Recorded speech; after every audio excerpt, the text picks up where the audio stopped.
Out of 7 crore টাকা 5 crore টাকা, can you imagine that?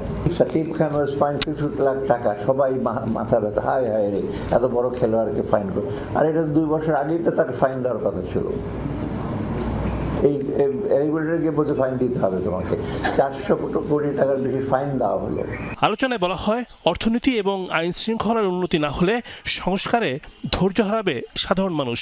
জানানো হয়, সুযোগ সৃষ্টির কথা বলা হলেও 1 দশকে বাড়েনি বিনিয়োগ, বিভ্রান্তকর তথ্য নির্ভর ছিল সবকিছু। আমরা কতখানি সংস্কারকে আরো বেশি গভীর করতে পারবো তা পুরোটা নির্ভর করবে আমরা কতখানি মানুষকে অর্থনৈতিক স্বস্তি দিতে পারবো।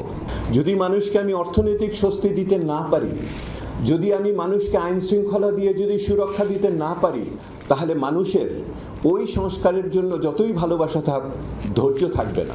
স্পষ্ট করা হয়, আগামীতে কর অব্যাহতির সংস্কৃতি থেকে বেরিয়ে আসবে সরকার।